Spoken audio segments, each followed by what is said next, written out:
from PRX. Sleep With Me podcast is brought to you by Progressive Insurance. You chose to hit play on this episode today. Smart choice. Make another smart choice with Auto Quote Explorer to compare rates from multiple car insurance companies all at once. Try it at Progressive.com. Progressive Casualty Insurance Company and Affiliates. Not available in all states or situations. Prices vary based on how you buy. Ladies and gentlemen, boys and girls, and friends beyond the binary. It's time for the podcaster who's here to put a little lull in your ears. And ideally, that'll help spark a little love in your heart. But, it's the podcaster who has trouble saying a little. I don't think it'd be easy for anybody to say a little love and lull in your ears, especially when you associate that so strongly with love in your heart. But this is a podcast I hope, really, honestly, you can associate both with, because it's time for Sleep With Me, the podcast that puts you to sleep. Everybody, Scoots here, and I'm here to talk about a sponsor who I use multiple times a day. Normally this is just my experience. I cannot recommend this sponsor enough. And it's AquaTrue. I have the AquaTrue Carafe in my kitchen. I use it for my coffee. I use it for my drinking water. I use it for recipes. And why do I love AquaTrue? Well, 3 out of 4 homes in the U.S., the water is not something it's going to put a frown on your face. And even though it looks clear, it's not. Right. Surprisingly, standard fridge and pitcher filters do little to remove most contaminants, and bottled water has microplastics. So what's the solution? The solution is AquaTrue. It's a countertop water purifier tested and certified to remove 84 contaminants, including chlorine, lead, forever chemicals, and microplastics. Its patented 4-stage reverse osmosis system goes way beyond ordinary filters for pure, healthy water you can trust. No plumbing, no installation. AquaTrue has been featured in Business Insider, Popular Science, and named Best Countertop Water Filter by Good Housekeeping. Join 98% of customers who say their drinking water is cleaner, safer, and healthier. I absolutely love my AquaTrue. You gotta, seriously, go get one, because most filters are not this easy to use and they don't have reverse osmosis. So head to AquaTrue.com now and get 20% off your purifier using promo code SLEEP. AquaTrue even comes with a 30-day best tasting water guarantee or your money back. Take the guesswork out of pure, great tasting water with this exclusive podcast-only offer now at AquaTrue.com. That's AQUATRU.com. And use promo code SLEEP, SLEEP. Thanks, everybody. Hey, everybody, this is Scoots. I'm talking. This is not super sleepy message. It's not going to be sleepy at all. It's very important. I'm not trying to get a hold of you or change your mind if you can't support the show or you don't want to. I'm not here to change anyone's mind. But if you're that person who in your heart, you've already decided to support the show, there's just been some obstacle, not financial, in your way, whether putting it off, saying it doesn't matter, saying you'll do it one day, saying somebody else will do it, saying, yeah, I want to do it, but it's scary. I mean, that for me, I can relate to. I'm going to put it off because it just feels scary. In my heart, I want to do it, but it just still feels scary to me. I got to ask you not to put it off any longer. And the way you could figure out, whether it's your heart or your head, is just to take a second. Imagine if you never found Sleep With Me. Picture when you discovered the show because it was free. If Sleep With Me is a paid service, you might have never discovered it, right? If it didn't exist, you would have never discovered it. And when you started listening, the show had some positive impact on your life because you found it, because it was out there and available to everybody. But if the show was only a paid service or it didn't exist at all, you would have never found it, right? And we need your support if that's the case. But we need it tonight. So think with your heart. And if your heart's saying yes, don't wait, because your thoughts and your brain bots will talk you out of it or put it off, and they'll put it off past the point the show's around. So go to sleepwithmepodcast.com/plus right now, sleepwithmepodcast.com/plus, and support the show. Thanks. Oh, Mystery Bart, a lot of people help out on the show. Who are they? Chris Posty Posterson sounds like an earful. Wrote the theme song. Edits episodes too. Carl W. the Legend. Also edits episodes. Ashley, Kenny, Scotty, Jennifer. Eric and the team at Astound are on the website. I am the Mystery Bart. I do the lullabies, yeah. I do commissions at JonathanMann.net. I'll write a song for you. Any reason at all. You can tell me the story and I'll make it personal. You see the kindness shine straight on through when the listeners form their own Facebook group. Keith, Stacy, Sarah, Julie, and Jennifer.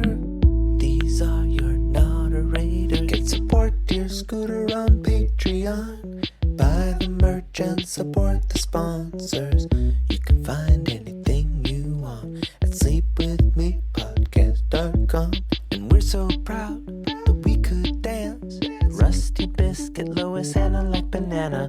Leah does the transcripts. Thanks, Mr. Bart. Don't forget, if you haven't heard about Surprised by Scooter, if you're spreading the word about the show, you're tagging me in social media or emailing me through the form on our website, I'm going to surprise some people who are spreading the word about the show, just letting people genuinely know about their experience with the podcast, with subscriptions to Sleep With Me Plus, maybe a personal video, maybe some stickers, who knows? So get out there and be surprised by Scoots. Thanks, everybody. What do you say we get on with the show? Hey, are you up all night tossing, turning, mind racing, trouble getting to sleep, trouble staying asleep? Well, welcome. This is Sleep With Me, the podcast that puts you to sleep. We do it with a bedtime story. All you need to do is get in bed, turn out the lights, and press play. I'm going to do the rest. What I'm going to attempt to do is create a safe place where you could set aside whatever's keeping you awake, whether it's the thoughts, feelings, physical sensations, time, temperature, travel, whatever's keeping you awake. It could be thinking, thought-based stuff. It could be physical-based, physical feelings, emotions. It could be a situation, like you're on the road or something. Whatever it is, I'm going to try to, I don't know if you can sense it, I'm trying to craft and smooth out this safe place where I can take your mind off of whatever that is, where you could let your shoulders relax. I'm going to brush here. I'm going to brush the dirt off your shoulders here. And the other things I'm going to do is I'm going to send my voice across the deep, dark night. I'm going to use the lulling, soothing, yet creaky, dulcet tones, rusty meanders, as Paul Bay from the Big Lupo likes to say, creaky meanders even. Also dusty. My meanders are probably dusty, too. And I say, how'd they get so dusty? They say, well, you've never dusted them. And I say, still, they're just sitting around here, meandering. I don't know how they got dust on them. Does that happen to anybody else? Anybody? Anyone? You see, how'd that get covered? Like I have a plant. Okay, let's come back to that. The dusty plant. There's a book already written and could already write itself. The dusty plant. Okay, maybe there'll be an episode coming up. Okay, where was I? I didn't mention my affinity for Paul Bay, Big Loop podcast. But that doesn't. Oh, the intro. Oh, what I'm going to do if you're new, I'm going to try to keep you company while you fall asleep. Now, this podcast doesn't work for everybody, but give it a few tries. You might at first try to figure it out or expect it to be more mystical or magical. And it'd say, well, you'll be in for a ride. It'll be a confusing ride. Kind of like one of those rides where you're like, did the ride start? They say, okay, everybody exit the ride. And you say, did that ride ever start? I don't know. And they say, yeah, it was a simulator. And you say, well, what'd you simulate? Because I didn't sense, I didn't sense anything happening. This podcast, I notice some new people sometimes that when you first get here, naturally you want to figure out what's going on. And you could try, but try to figure it out from a little bit more comfortable position. I don't know if you can hear the way my voice is changing. I'm moving my shoulders around. You don't need to do that, but I'm doing it. Why? I don't know why. Because I said, I don't know. I was trying to simulate. I don't usually move my shoulders when I'm relaxing, but actually, it kind of is relaxing here. But anyway, if you're new, give it a few tries. Here's the structure of the show. So here's what to expect. First, a few minutes of the podcast or business. That's how we keep the show going, because it takes 70, 90 hours a week to make the podcast. So it's definitely not magic. It's mostly like work, fun work sometimes, but that keeps the show going. So the sponsors and the patrons are the ones that enable that work. So thank you to them. And thank you for listening to that. Then we have in the credits of all the people that help out on the show too, of course. Then we have I'm always remiss. I'm sorry about that. But okay, so we have the credits and the sponsors and stuff. Then there's an intro. And we're probably like 4 minutes or so into the intro. Intros are around 12 minutes. Where the goal, here's a sort of flow chart version. The goal of the podcast, so your one circle says, the goal of the podcast intro, introduce the podcast to new listeners and remind regular listeners that it's a safe place. And then that's when the lines start to get squiggly and swiggly. I don't know, it might be a little swiggly. That might be a new word for me. It also could be yet another Muppet. I spent a lot of these intros inventing book titles and Muppets. I think Swiggly, though, was involved with Grimace and not the Muppets. Though that might have been the commercial arm of the Muppets. They were just like they say, well, that's branded content. That's what they call it now. I have no idea what I'm talking about. But if you're new, that's one of the things. So the intro is me. It's kind of like you're part of your pre-bedtime routine or your pre-sleep routine. You throw it on, you start brushing your teeth, and I'll kind of ramble. And you'll say, okay, safe place, crusty meanders, creek. No crusty meanders, believe me. No, that was a joke. Don't worry, nothing crusty about this show. It's creaky and dusty and maybe symbolically rusty, but not crusty at all. So don't worry about that. Sorry about using that word and then reusing it. I'm trying to purge it from my brain. But the meanders are like a long-winded way of me explaining the podcast, of reminding you the primary purpose is for it to be a safe place where you could set aside whatever's keeping you awake. Yeah, but here's the next thing. Oh, wait, I was going to tell you about the structure, but let me switch to but here's the thing. It's not an active setting aside. I'll do the setting aside for you.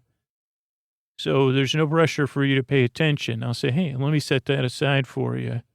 I got a doily here and a coaster to put it on. And I'll rub that crust right off of there for you. You won't even notice it in the morning, so don't worry about it. So you don't need to pay attention to this podcast, but there's also no pressure to fall asleep. I say, hey, let me just give me your attention for a few minutes. You don't really need to listen to me, but I'll be here the whole time to keep you company, whether you're awake or asleep, whether you wake up in the middle of the night or you're just having a little trouble getting settled in. I'm here to help. I'm your boar friend. And so that's kind of the structure of the show. But I interrupted the structure of the show for some points. And then, so there's the intro. Then there's the story portion where tonight we'll be talking about The Good Place. We'll be kind of recapping the details on the set and some factoids that came up. Fun fact, I got to look up most words in the dictionary. Some stuff that came up in the episode, but in a really sleepy, meandering way. This is a good place to sleep. Then the show ends with some thank yous. There's also business between the intro and the story part. So that's like the structure of the show, and I'm here to help. And you say, what qualifies you to tell bedtime stories? Well, I have dusty plants, as I said. I did just like and honestly, I don't know what to do about it. If one thing about podcasts is you can be vulnerable and relatable. This is the truth. I have a plant and it's dusty, and it's a plant with a lot of leaves. It's some sort of I think it's a bush, but it's some sort of flowering thing. And I got it at the store. And it has a lot of leaves. And they said this one does really well under most circumstances. And I've been trying to keep it watered and talk to it, and I've been relocating it. And then recently I took a look at it and I said, its leaves were pretty dusty. And I have an air filter that I took, like whatever you call that thing. Because I like my window open. I like a breeze, of course, but I had my air filter hadn't changed out, so I didn't have that running. So that's probably where the dust came from, was outside, inside or something. And maybe there's something you could relate to in here. So we'll just talk, we'll pretend this is just a metaphor. Unfortunately, it's not for me, but, And at first I said, well, you're pretty dusty. So I said, let me move you closer to the window. And actually, sometimes you can be empowered. I said, okay, what I need is one of those misters. That'll take care of the dust if I get a mister.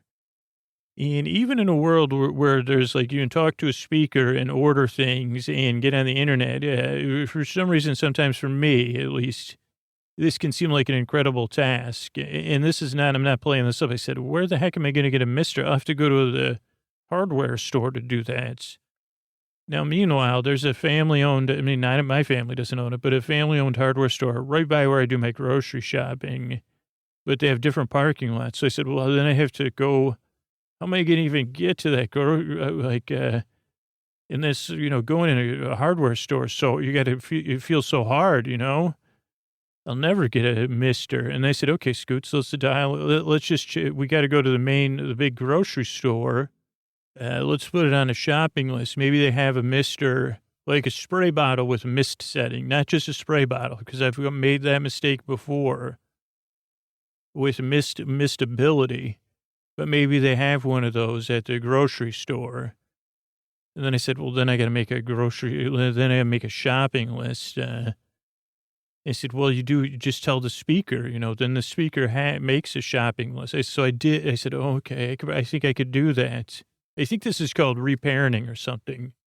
And I said, so I did that. And then I was at the grocery store and I had a couple other things because I don't like going to the regular grocery store. It's just too much going on.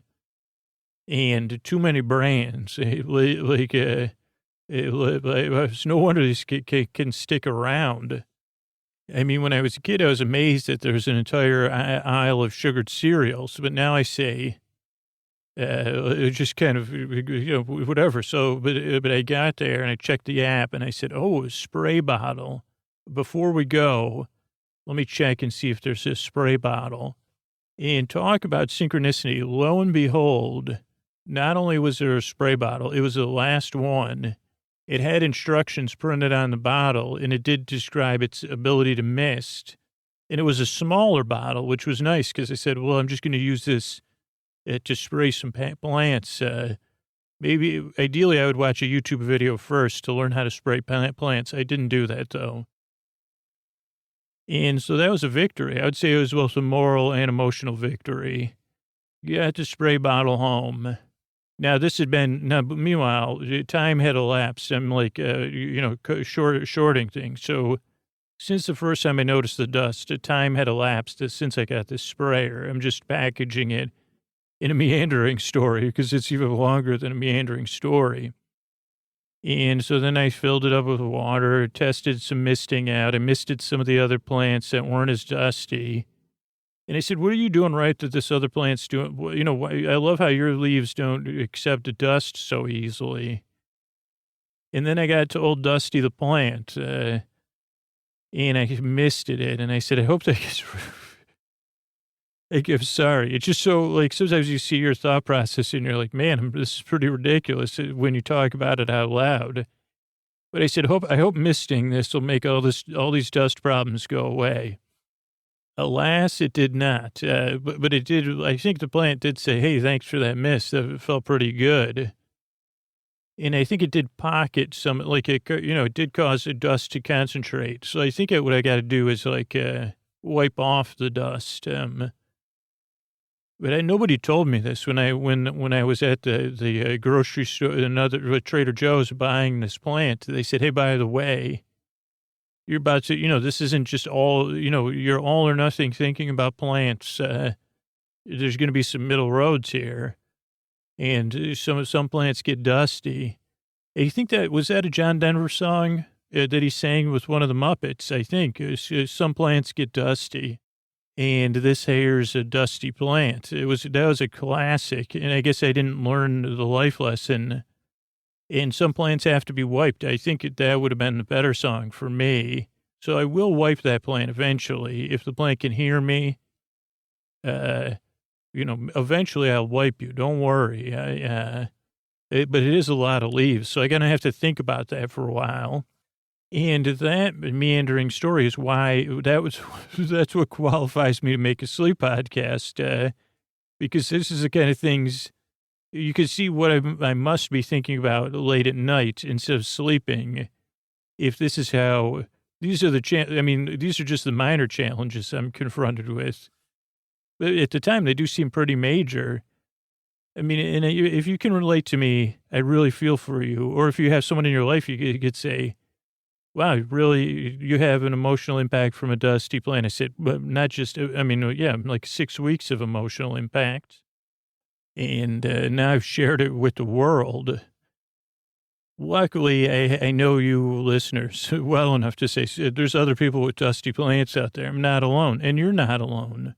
Whether it's a dusty plant or a leaky pipe, or you're in a hotel, or the person you love is out of town, or you're dealing with something, I'm here to help. And while this podcast doesn't help everybody, I'm trying to be the friend to the people I can, and a distracting, goofy friend to take your mind off stuff. Because to be honest, you're better off sleeping than thinking about the friggin' dust on your plants. And that was like the unreleased deluxe version. That was like the last thing when John Denver, they switched from acoustic. The River Bottom Funtime Band came in, and they did an electric third verse where they said, just go to bed, forget the friggin' dust on the plants. I think that's what they said. Or maybe it was like a band battle where John Denver versed the River Bottom Funtime Band. Anyway, I'm here to help. That's my point, because I've been there. And I really, truly believe you deserve a good night's sleep. I'm going to give it my best shot. Give the podcast a few tries if you're new. See if it helps. I'm glad you're here. I appreciate your time. And I work very hard. I strive and I yearn to help you fall asleep, all right? And here's a couple of ways we keep the show going. Hey, everybody, this is Scoots, and we're starting something new called Surprised by Scoots, where I want to catch you doing something right? I want to surprise you. And this is for anybody that wants to support the show, beyond financially supporting the sponsors or supporting the show directly. Like, in your heart, you love the podcast. In your heart, it's a big part of your life. And in your heart, you say, I love a surprise. Tell me more. Well, all you have to do is tell one person about the podcast. We used to do this one listener initiative. Tell one person about the show genuinely. How does the podcast help you? How's it changed your life? What are your favorite episodes? How did you discover the podcast? What did you think about it at first? Any of those things. Let one person know about it, whether it's online or in person, in a forum, on social media. If you do it, tag me at Dearest Scooter or send me a message through our website, and I'm going to try to surprise some of those people. I've got subscriptions to Sleep With Me Plus. I got a bunch of those to give away. I've got stickers, personal video from Scoot saying, you're surprised. Now I'm just going to randomly select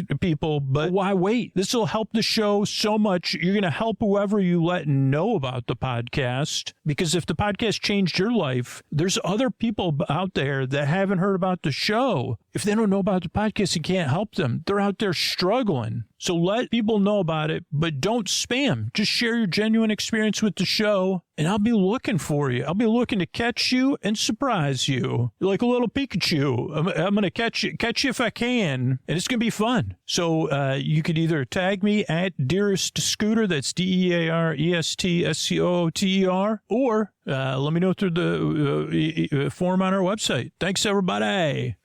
All right, we're talking episode 788 of The Good Place tonight, in the most sleepy way possible, with way too many details, just how you like it. Episode 7 is called Forever Saying Yay, and it starts with the last time, goes right into the episode with Michael talking, Let's see what we got. Oh, we get to see in the background a small window over one of the maybe the doorway of Everything Fits. The cobblestone streets of this European style neighborhood. Universal, if you ever want to do a special tour with me talking and all the people on the tour sleeping, it has bikes parked everywhere. And then an ice cream cart, which you can kind of see behind Michael. I always started to wonder why bikes are associated with leisure. I mean, I do enjoy a bike ride for leisurely relaxation. But I think it's more associated with leisure, especially the particular bikes you see portrayed in media, including this as leisurely, are usually like very nice looking bikes that are heavy to ride. So I was just thinking about that because I said, well, are those bikes, if I was in the good place, I guess I probably would ride. I would like to ride a bike. Let's see, what does that say? Oh, more painted ones. The leisure than lever. And there's also no tandem bikes. There's also the kite shop or kites outside of a shop. I think I mentioned that before. There's another idealized thing, kite flying. You see, we don't fly enough kites as we just don't. Michael still is in a gray suit.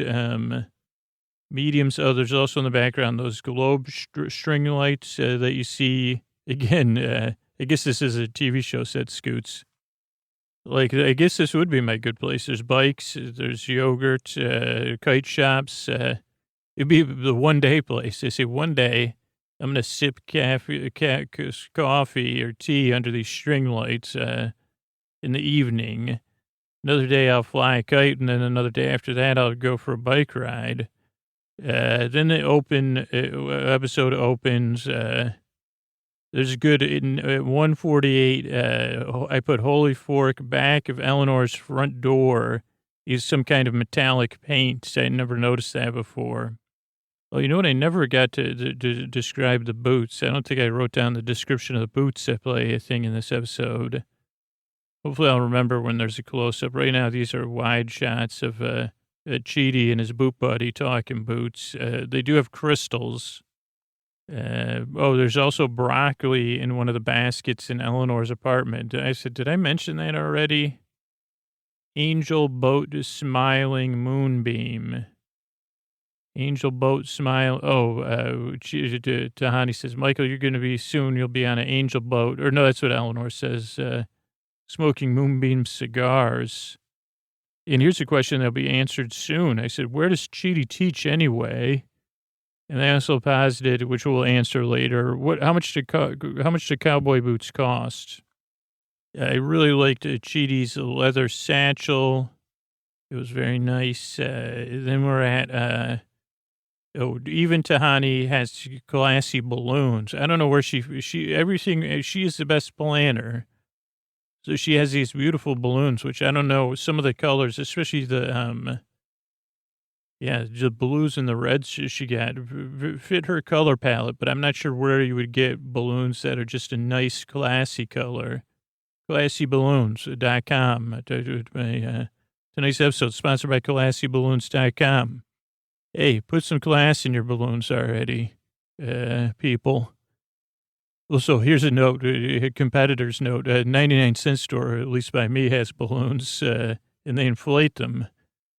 Classy Balloons is pulled out of Sporting Sleep with me already. Michael Pinto. Oh, Michael's, there's a pinata of Michael, which has a peacock tie from the original episode. Caramel Party Guy, out of focus. What does that say? Cancel Party Guy, out of focus in the background. Oh, at the party, there's a guy in the background out of focus, and he scratches his head at one point.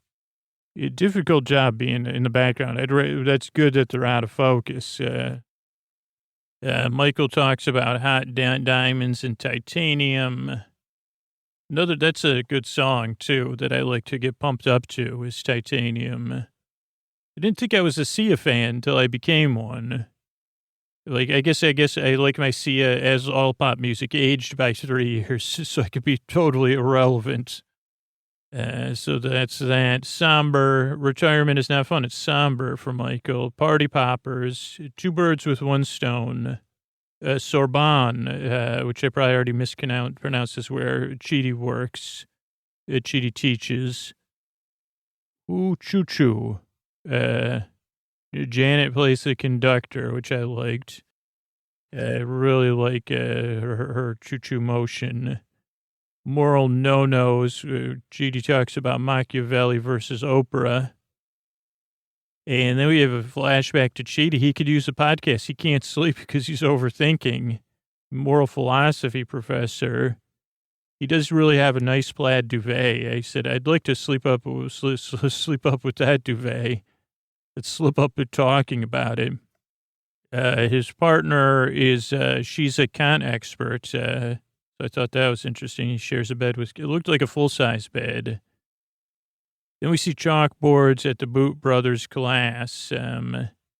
We did find some stuff, but really a lot of hints about life after life in there. And again, I think when you think about this show and the team of people behind it, they're really working with a lot of brain power and trying to teach us not. I don't know. I just really think, and Jeffrey Burton Russell's one of the people, so we'll talk about that later. Boots in a box. Chidi gets a gift of boots, and it's anagram footwear, I believe is the name of that. I don't know if there's an anagram in anagram footwear because I'm not that smart.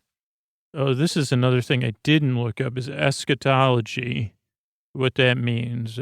Study is something. Chidi gets his Boot Brother boots. I'm ahead of the show, so I'll wait till the boots. That's when I said, how much do boots cost anyway? Ends up you could spend anywhere from $50 to a whole lot of money. But for custom boots like these, a lot of money.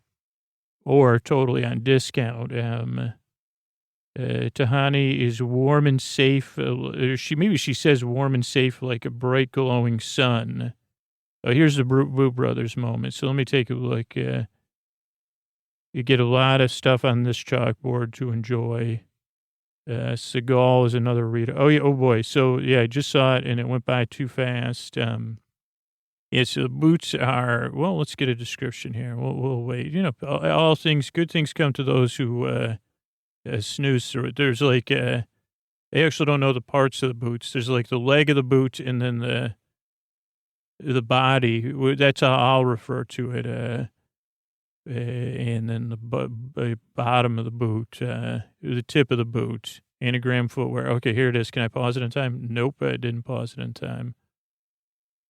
And now I just rewound a minute. But I see, so the body of the boot is a white with some cherry red stuff. Then that's the body. Then the leg of the boot is red, kind of cherry red, candy apple red. That's the color, I think. And it has stitching. I guess Chidi mentions crystals, and it's worth it. You got to see these boots in action. It is so funny. And now he's talking to his partner, who's the Kant professor. She's turning over. She's already back asleep. He's awake. Now he's in class, his boot buddy. Talking about the bleakness of teaching. And here comes the box. Can scoots. I did pause it in time. So it has, I was right about it. Okay, so on the, where the laces would be on the boots is also a cherry red. I guess it's a little bit deeper, candy apple red, but aged. And then on the body of the boot is, it's white. It has circles, like lassos, and kind of like a bow or a cross, an X. It also has on both the side of the boot and where the laces would be, big silver. They're actually not that bad looking, except they're a little bit big. I don't see the crystals, but I can't see the tip of the boot. That's where I would assume the crystals would be. In really nice stitching. These are really look like these boots. I mean, I guess I'd say they're ostentatious, so they don't fit Chidi style, but anyway, so boots in the box. Where were we? Oh, this is another thing I did not look up. Towards versus toward. Oh, I wanted to do Michael's dialogue here. Let me look that up while we're Well, I have you here. Michael talks about saltines and the things he would have liked to do as a human being, or as a human. Let's see, Gianni's talking about the pinata, talking about the train with Janet, Oprah, Boot Brothers, speeches, everyone. Oh, yeah, Tahani really appreciates Michael's father-like figure place. Glenn goofing around as usual. Oh, yeah, that's what she says. Michael, you always kept us warm like a bright, glowing sun.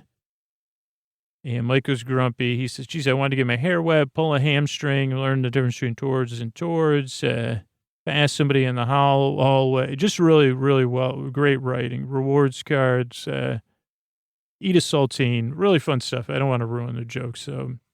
And the acting is really what makes it funny. I mean, with the writing and the directing, of course. But let's see. Then we're Oceanside with Janet. This is a question because my brother is in motion graphics and stuff. There's a lot of flowers on the seaside rocks and cliffs. They're in a little bay or something. And I'm pretty sure those were computer generated, though I'm not an expert. I said, are those real flowers? It's beautiful. And I didn't ask my brother. Pay it forward. Chidi cannot be a bystander. He's so, his moral compass is on point. I think it's his interpersonal compass that's, which we'll later learn is not a perfect, Janet's, faux children from the Nickelodeon Kids' Choice Awards, Tyler, Emmy, and little baby Philip. If you look out at the ocean, there's not big waves, so this is a nice thing about California. The swimming's not so hot always if the water's too cold or the waves are too big, but beautiful. Look at waves crashing on rocks, gorgeous. And then Janet's out, and then everyone's out. Oh, yeah, there was just a big boom shot of the water I just saw. It was gorgeous. Let's see. There's action music even. Then Janet's on the screens all around the good place, alerting everyone. Then there's a beautiful portrait of Janet giving a thumbs up that's painted. I wonder who has that in their house. Hopefully, I don't know. Well, anyway, Tahani's she's in full mourning garb, even with a veil. Janet comes back. Michael has a 4-digit pin, 4 zeros, for the year of his birth. Then there's a lot of joking with Janet. Hello, hello, hello. Cheedster is turtling. I love that, Cheedster.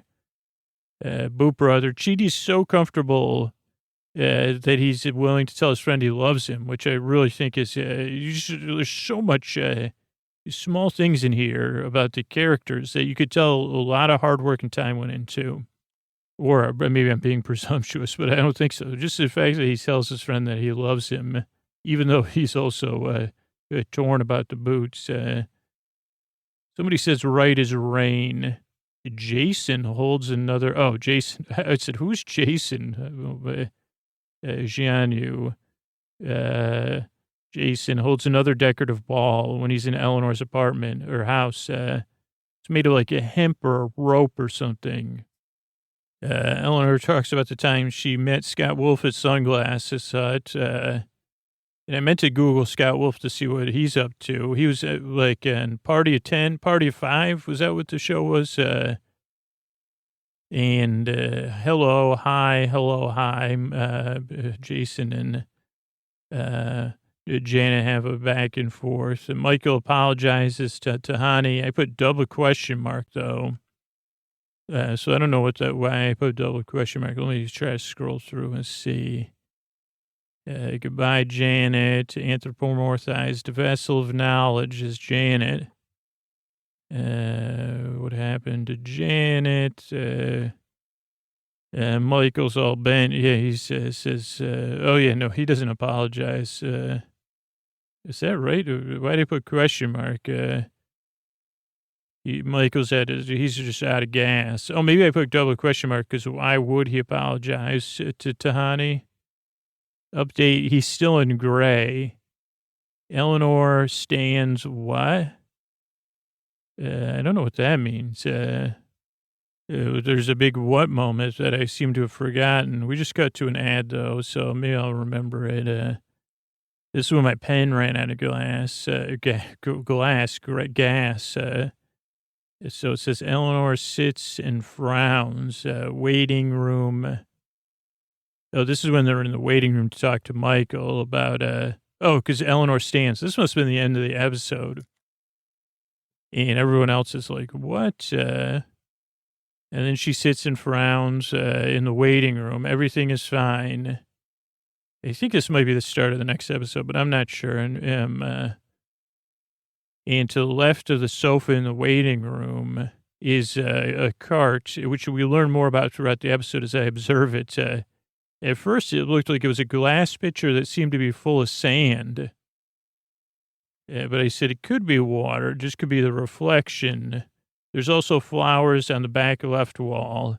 It ends up they're also on the right to balance the room out. I just couldn't see them in the shot. And then there's that water fountain sculpture. At some point, later in the episode, Jason plays with it. It's 8 kind of flower lily-like cups. They're black stems at different heights. Or trays, and the water kind of trickles down from each one and falls onto the next one. I assume we don't get a close-up ever. Kind of thing you'd buy when you first move in with somebody, I think. Like, no, like 8 months after when you go to that, what's that place called? World Market, I think they call it here. And you say, yeah, we need something to relieve the tension in our relationship with flowing water. And this is there to relieve the tension in the waiting room. Let's see. Michael's desk is cleaned off, I think, for the purposes of moving, not distracting from the tasks in hand and the multiple visual things. The only thing left on his desk is a pen set, and he has a clipboard. Over Eleanor's shoulder, get a view of 6 coffee table books in a pile on a very neat table against one of the back walls. They're turned so you can't see their spines. And they're all different colors, like they're from some kind of like Time Life collection or something, but they're not the same shape as Time Life collection books. Janet puffs a palm like she's puffing a pillow, or fluffing. She fluffs the palm like she's fluffing a pillow. She gives Michael this red cactus, which my dad had one of those. And I said, that's a beautiful cactus. Has a red knob on it or something. I don't know if it's a flower, a knob, or a nub. We see Michael go to another table. It's kind of like used as a bookshelf on 2 levels. There's Dove bookends, and above it is a watercolor print. Which is really interesting. Quick litmus test is used. Cactus, waiting room. Jason is sitting lotus style, which is interesting to me. Bachelor, they're talking about the TV show Bachelors and other shows. I want to say that Kristen Bell was on this satire. Oh, man, with, what's his name? Ken. He's from the state. I'm definitely jealous of him because Marino, I think he's very tall, he's handsome, and he's funny. So so I'm jealous of him as an actor, but he was on a satire of The Bachelor a while back, maybe 6 years ago. And I don't know if Kristen Bell was on that. But anyway, let's see. File or cactus, can't move. No mistake. The realm of Michael busts out this glowing cube, which starts out, it's got LEDs or something. It starts out white, can turn red and green, depending on if you're fibbing. Michael says there's no room in the good place. Moral turpitude. That was a nice turn in phrase. We also have a meeting where Eleanor lets Chidi and Jason know we're in this together, which I thought was nice. We also see in the waiting room, this is a breakthrough here, this next trip to the waiting room. There's a turquoise on the bottom of the cart that I was describing earlier. as I said, there's a lot of tea sets in this show, and there's a turquoise tea set on the bottom. Oh, this is like, I'm pretty far ahead of the show. Michael's apologizing to Tahani. That's when I said, question mark, what is he up to with his apology? But yeah, there's a turquoise tea set, and there's also, we see that it isn't sand in the pitcher of water. It is water, lemon water, which may have caused me to think it was sand. Eleanor quotes Kant. She said, Kant would say lying is wrong. And then we learn about another one of Jason's friends, Peanut, who has a cool tattoo. And Chidi's very proud of Eleanor that she can quote Kant. Then we see a table with cactuses. That's Michael's desk, actually, not a table. I said, how many cacti? There's 14 plus cactus plants. I can actually say 15 because I didn't write it down, but I know I saw, and I think there's 13 pots, though. So there's at least 15 different cactuses or cacti in 13 different pots. All the pots are different styles and really nice, different shapes, colors. There's even a couple two-tone ones, some glazed, some unglazed. Somebody says, well done, Janet. We also get a good view of Michael's greenhouse. It's like a greenhouse. He has a shelf and then the greenhouse, like an expanded window. And I said, one day I'll have a home and I would like to have one of those greenhouse windows.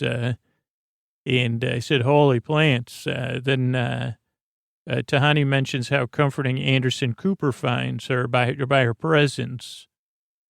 And I mean, I watch a lot of Anderson Cooper, like different seasonally, like, and I said, I don't know, like she's pretty, like she'd be good at planning things, but I don't know if calming someone down. He seems to need someone to make him laugh. You know, that's a little like, I think, I don't know. I mean, that's just my opinion from observing him over 40,000 hours.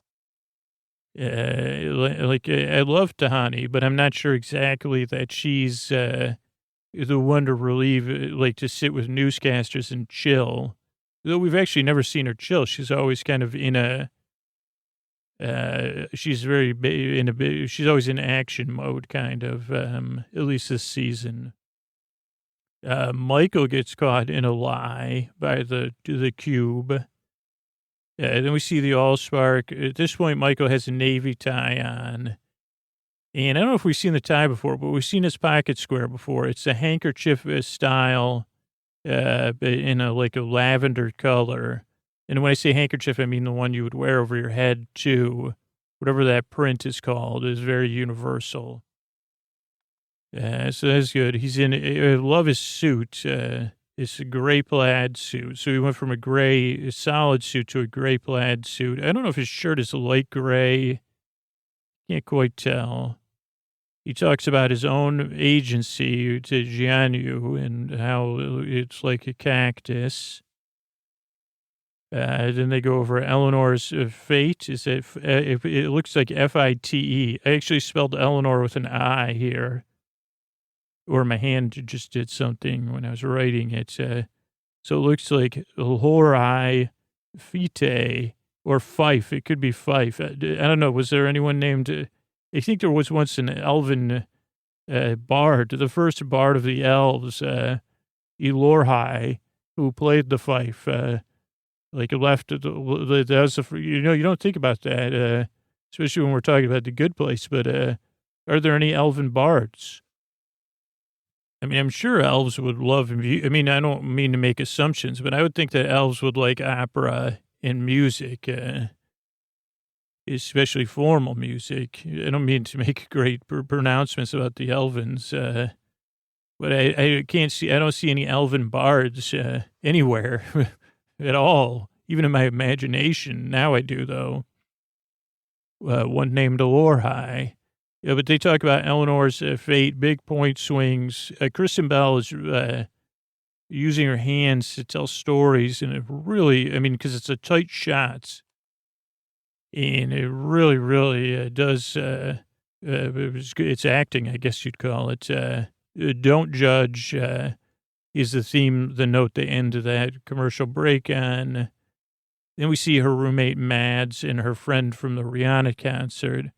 And in the apartment, they have a really nice apartment. There's a diffuser.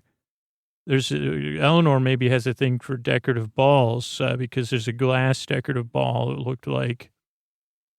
They get their news from the news site Newsglop, Glop, exclamation point. There's John. I don't know if anybody reads John Ronson like I do, but this is like a John Ronson like a book. Let's see if I can do. You should definitely read. I can't like. I guess. See if I could spell. I don't think I could spell it backwards. But check out his books. Just Google it, and then you'll figure out which book it is. But it's a little bit like that. With her roommate. Her apartment front door to the left is a really nice closet. I said I could use an apartment with a closet like that. It has sliding doors, and they're metallic blue. So, I mean, I don't think this is intentional, but so Eleanor's house door is like a silver metallic, but kind of like I don't know how to say it, a spackle-like material. This is a smooth blue material, and these metallic closet doors. Also, Eleanor's, she buys a dress, and she has a blow pop. And I'm 99% sure it's a blow pop, just because blow pops have a very unique shape. Any consumers of lollipops. You see, most lollipops, this is good to lollipop branding. If anyone's thinking about getting into the lollipop business, what are the two, like if you said to yourself, you were going to become a lollipop gambler, you'd say, okay, let's eliminate that from, they said, well, maybe there's a world, like a good place, and you can gamble lollipops at 100 yards. What are the two lollipops you'd be able to identify by brand? And they'd be blow pops made by Charms, and then the other ones, which are smaller ones, or maybe those are Charms. What are the little ones called? How the heck did I forget the name of the other major lollipop of my life? Lollipop of my life. I think Charms makes blow pops, and so Eleanor has a blow pop. It has a distinctive shape. And then there's the smaller ones, which are very ubiquitous, and those are good consumption. They're like a snack size lollipop, and a lot of different flavors, including the mystery flavor. I think I have some literally in my closet, half melted in my pantry from, and this isn't a joke, from Halloween 2013 and 14. That's on my to-do, believe me, it's on a to-do list somewhere to deal with that. But I say, how did I let these, not Smarties. I think it does start with an S, though. I said, man, what kind of lollipop? I guess I would have lost the bet, but that's the other lollipop you can spot at a distance. Do you belong is a big question here. I mean, throughout this whole season. Real, like on the subtextual level, particularly. Truth, Michael brings out this wireless bad place PA speaker, and he says, come and get her. And then a train comes, and I was really interested, if you go to the Universal Hollywood backstage tour, or whatever it's called, and you get to go through these sets, you'll wonder how did they shoot this train scene? Adam Scott shows up with his hair, holy hair on this guy's head. Not only is he funny and seems very charming, even in this role, he's got that hair. And also like a lot of, I forget what year it was. I read a lot of scripts, maybe from like 2000, I guess it was a while ago. Was it the 2007 Blacklist scripts? And I think Adam Scott was in like 3 of those movies. But anyway, I don't know if it was 2007, but, he has perfect hair. He just gives a can of nuts to Michael. He says, Michael's too nice. Somebody's rocking a selfie stick. This is a little tidbit, and I don't know if it was true. But Adam Scott says, like, they have to get back for The Bachelor. I said, there's no DVRs for the employees of The Bad Place. And he said, what a ripoff, because he says, you've got to be back on time. I mean, unless he's worried about people spoiling it, which in The Bad Place would make sense. And there's, again, the theme of that there should be a medium place, as Eleanor says. And that's where James Cashmany and Richard Warren Sears were in season 1 of Get Bessos. Good fake soulmate. There's a real, like, really a lot of emotional notes at this in this back end of this episode. Because you could see when she gets a hug from Chidi, her face. And then at 18 minutes in, we have another great piece of acting. If you look at William Jackson Harper's fingers, just the way he's doing that, right around 18 minutes. Fond of a street cat. I liked that. That could be used for anything. Would love to see how they shot the train. It's a 318 train to the Bad Place with thousands of stops in between. Michael's been pranked by the people from the Bad Place. They ordered 100 Hawaiian pizzas, which he says is the worst kind of pizza. I would say once a year, Hawaiian pizza is good. I think maybe only good Hawaiian pizza is good, though. It's not like I order it. I think I don't think I had Hawaiian pizza till I was like in my 30s at least. Then to the office. This is not a little lounge. No more. Oh, this is not Little League.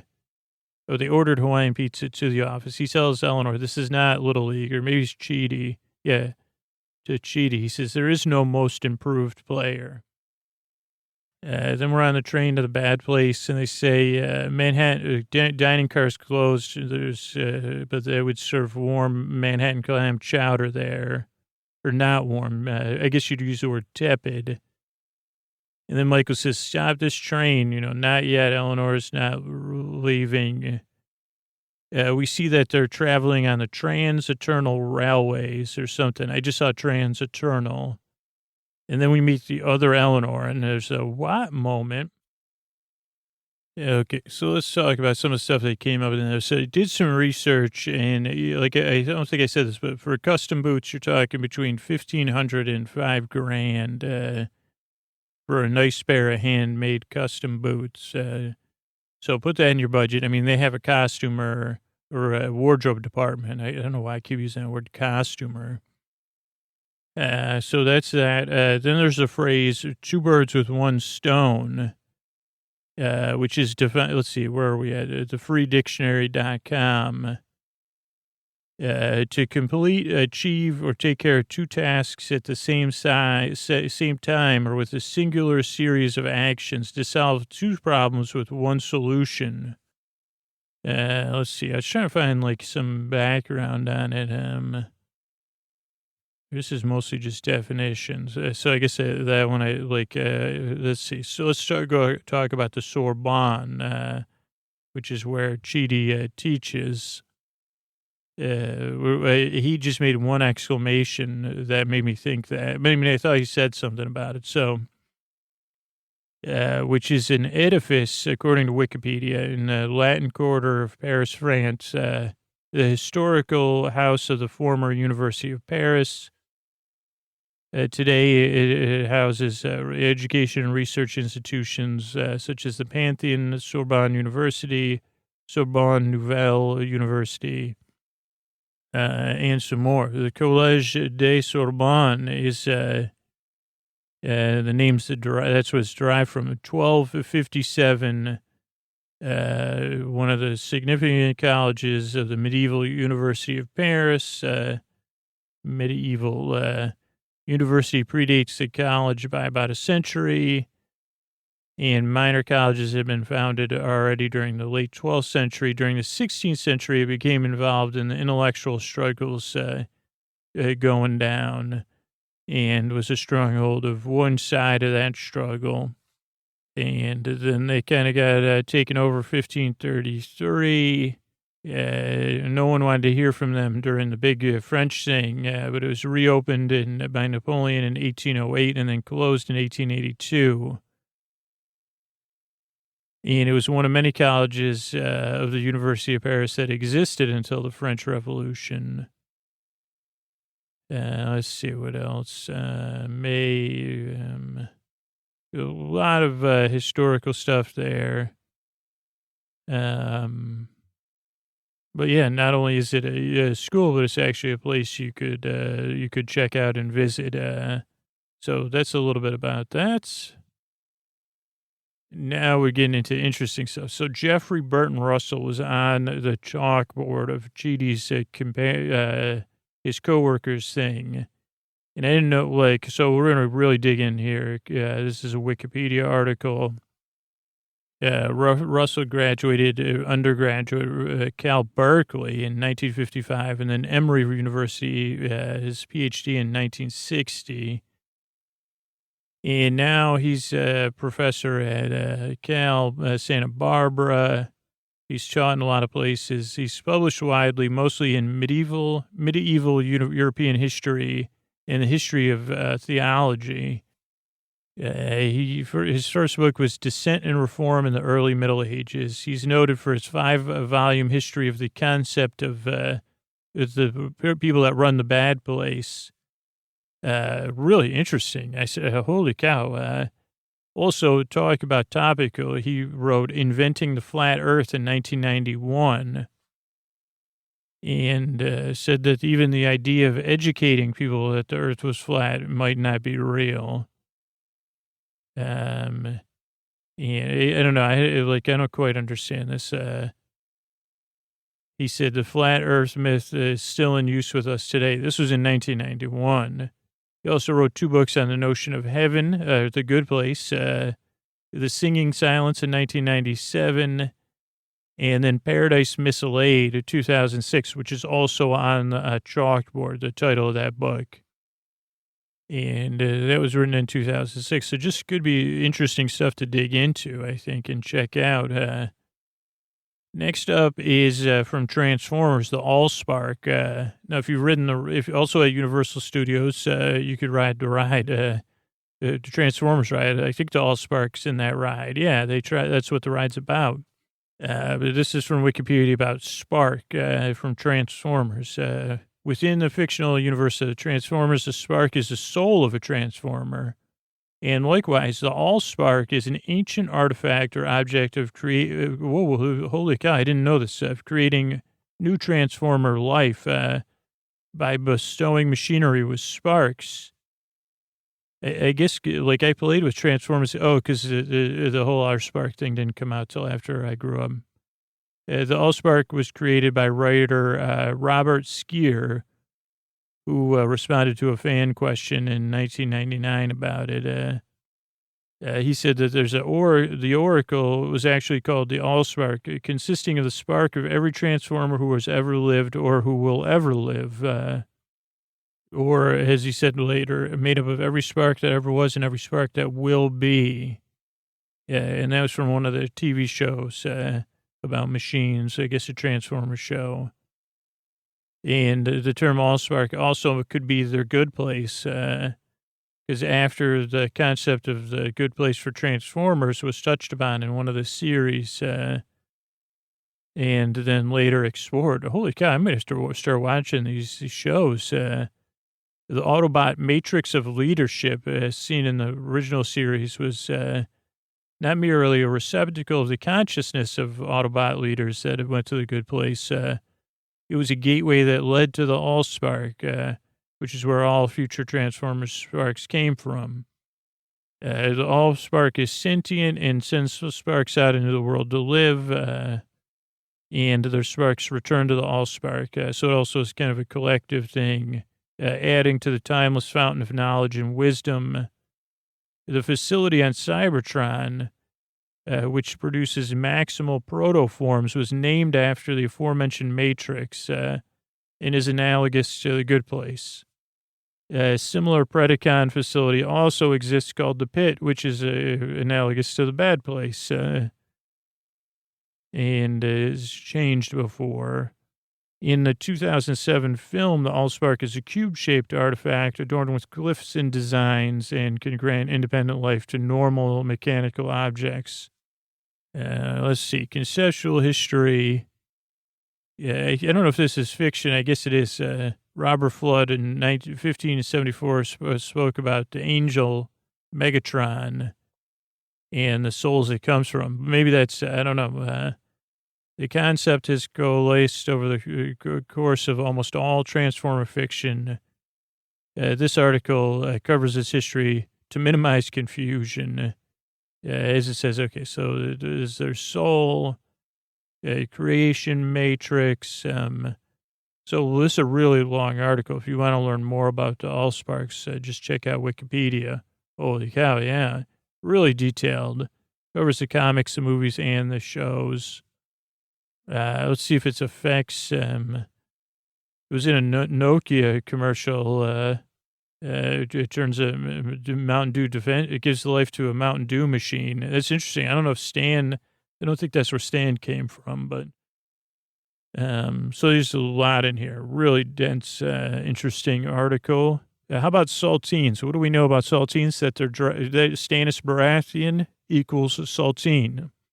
And that's one I like to use with my friends. When you give a speech about someone and you want to not roast them, you say he's as dry as a saltine cracker, which is a soda cracker, a thin square cracker, according to Wikipedia, made from flour, yeast, and baking soda.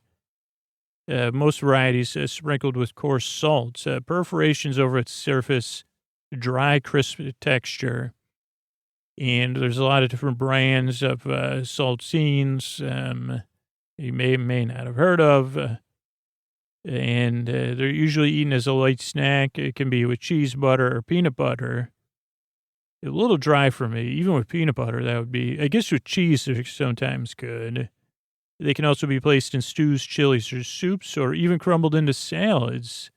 They're typically sold in boxes with 2 to 4 stacks of crackers, each wrapped in its own sleeve of waxed paper or plastic.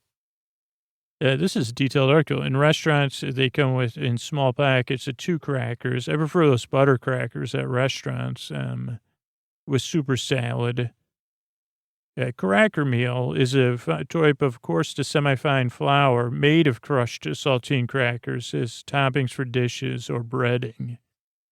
Cheating might eat saltines because it can also be a home remedy for a tummy ache. Also, would give them something to chew on. For some children in the eastern United States, they're traditional Christmas Eve treats. I've never heard of that before, so I think we're being rickrolled or something there. I mean, you know what I mean. Baking process. They're compared to hardtack, a simple unleavened cracker biscuit made from flour, water, and sometimes salt. But saltines have yeast. Soda crackers are leavened bread, allowed to rise for 20 to 30 hours. After the rise, the alkaline soda is added to neutralize the acidity from the yeast. The dough is allowed to rest for 3 to 4 more hours to relax the gluten. Hey, gluten, spend some time with Anderson Cooper and Tahani. That'll help you relax. Before being rolled into layers and then baked, flat saltines have perforations on their surfaces during baking. The outer layer of the dough hardens first, restricting the outgassing of the evolved gases. The perforations connect the top surface and the bottom surface to prevent cracker pillowing, which, we can't take that. We can't have cracker pillowing. Yeah, how about right as rain? This is from the Word Detective over at the Word Detective website, word-detective.com. Words and language in a humorous vein since 1995. Right as rain. Someone asked, Andy asks, where did right as rain come from? I'm sure there's a lot of people that wouldn't think it's a good phrase. And let's see if I could paraphrase. The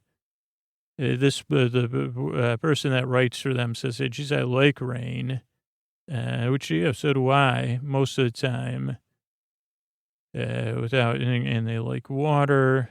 Rain has been around since the beginning. The word rain is also old. It comes from the Indo-European root regna and is of close relatives in other English languages. Right as rain is a popular idiom, which means absolutely fine or perfect. and or smoothly, no problems. First up, popped up in print in 19th century, and has been widespread for several hundred years in English. None of the phrases were meant to be literal comparisons, but the apparent logic is that rain usually falls in a straight line. But the key to its enduring popularity, right as rain, is clearly its monosyllable, that has alliteration. I can't say monosyllabic alliteration. And now for something truly strange, the author mentions, they were searching the historical thesaurus of the Oxford English English Dictionary for synonyms, and they came across a bizarre phrase, all is gas and gators, meaning everything is fine.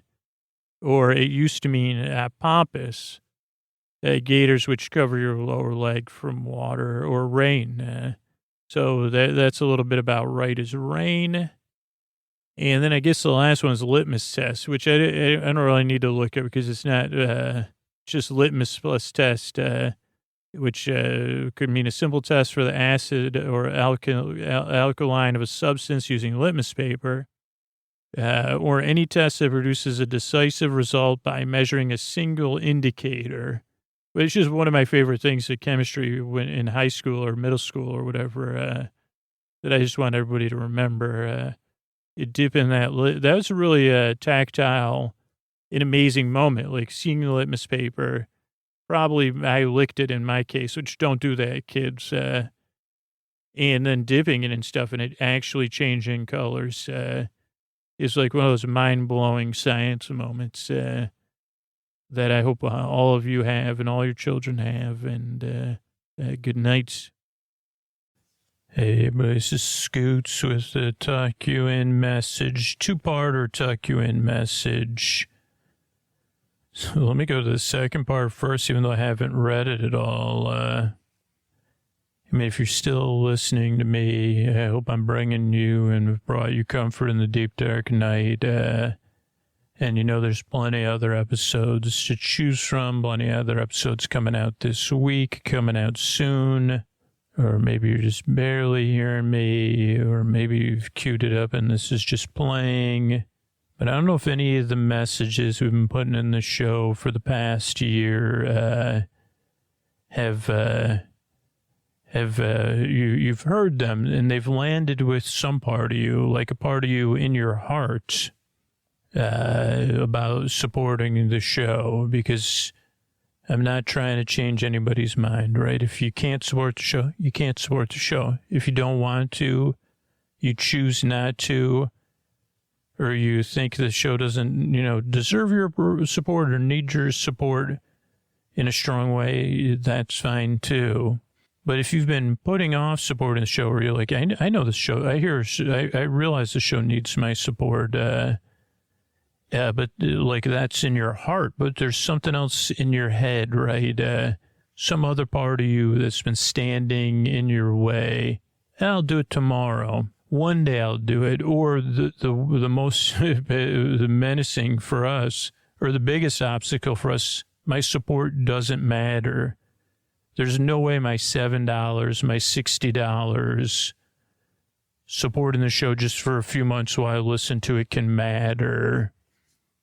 I'm here to tell you, or one day I'll support the show that if you already in your heart know you want to support the show, and you already in your heart know if Sleep With Me goes away or changes drastically or goes behind a paywall, you'd miss it and you'd be disappointed, and it might even impact your sleep or whatever, like the show's a part of your life. Please don't wait. Go to sleepwithmepodcast.com/plus. Your $7 a month, your $60 a year will actually change the future of the podcast.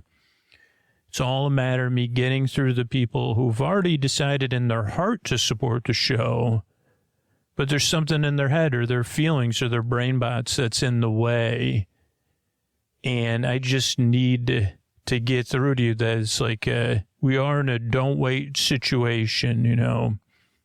And so, and we don't need to be like, so I just got to try to get through to everybody. But I also want to get through to the people who can't support the show, right? I love making this podcast, and we're launching something fun for the people who want to, you say, well, I want to support the show. I just can't do it financially. I want to be a part of this thing, but I can't be a part of it financially. Like, because for a lot of listeners, it's ironic. There's some listeners that's the $7, you think it won't help the show, but there's a lot of listeners that $7 is out of reach for them. And I've been in that place too. But I'm here to try to catch you doing something right, as they say, and something fun. If you want to support the show by spreading the word about the podcast, letting one person know about the podcast, just genuinely sharing your honest experience about the podcast, you sharing with one person, whether it's in person or online, can also change the future of the podcast, right? Because 1 out of every 100 people does support the show. So it's like, if you and 99 other people do that, like it's the same. If you do it, 99 other people are likely to do it. But letting people know about the podcasts that are going to benefit from it, you're helping our podcast keep going. You're helping that person, because Sleep With Me is a niche, right? The people that don't know about Sleep With Me that could really use it, they don't know about it yet. And maybe you letting somebody know about it, it changes their life. Or they let somebody else know about it and it changes that person's life. And I don't know if you know how powerful that is, but I think you could pause and feel it right now, right? If you're listening right now, the podcast is probably a big part of your life. And like I said earlier, it's a big part of your heart. And we used to call this a one-person initiative, and we're bringing it back. No more signing up for the referral program. I mean, we'll do stuff where you could sign up, but I'm going to be out there. Tag me at Dear Scooter, or email me through the website, message me through our website form. Let me know how you're spreading the word. Do it in a fun, genuine way. Don't spam. Just let people know how you discovered the show. What do you like about the show? What are your favorite things? What silly things have you heard? How has it changed your life or your relationship with sleep? How's it impacted your day? And here's what I'm going to be doing. I'm going to be looking for people, and I'm going to surprise them. When you surprise me by spreading the word about the show, I have free Sleep With Me Plus memberships from our scholarship program that Cornelia started, and other people that have supported the show for people that aren't in a position to support the show. So I'll be giving out 3-month memberships to Sleep With Me Plus to some people. Maybe I'll send stickers to some people. Maybe I'll send you a personal video thanking you. Maybe other things. Who knows what surprises I have in store. And it'll be fun for everybody. You'll be changing the life of the podcast that you care about. If you do, you don't. If you don't, it does. Like if you don't have to participate in this. But if you do, it's going to be fun. I'm going to be out there looking, or you could message me through the form on our website. Let me know tell me the story of how you participated, how you spread the word. And again, I can't surprise everybody. I hope I get to surprise one person tomorrow that's doing that. So don't spam, but make sure to tag me. And if you get really active, you might end up like a couple people that were a part of our referral program. Victor got pretty much a lifetime subscription to Sleep With Me Plus because he spreads the word so much and so often. And Cornelia's entire scholarship program,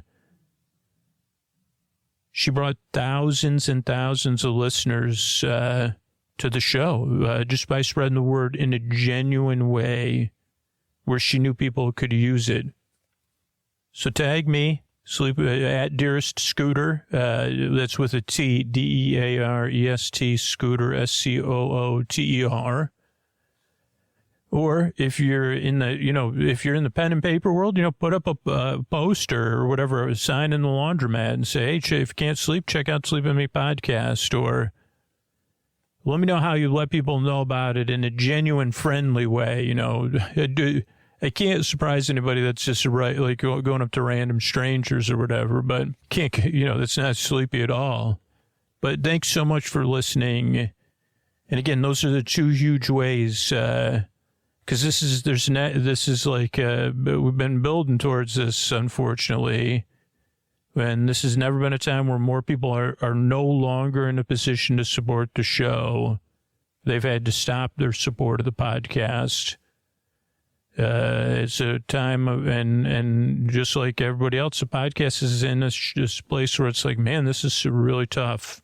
But the beauty is we don't need to be in that position where it's like, what's going to happen here? I just got to get through to the people that have been putting it off. So you've been putting off supporting the show? Honestly, don't wait another second. sleepwithmepodcast.com/plus. Sign up right now. Or if you've been putting off support, I love this Sleep With Me, I'll do it tomorrow. Come up with a plan to do it tomorrow. Spread the word. And say, man, I want to be surprised by a scooter. Thanks.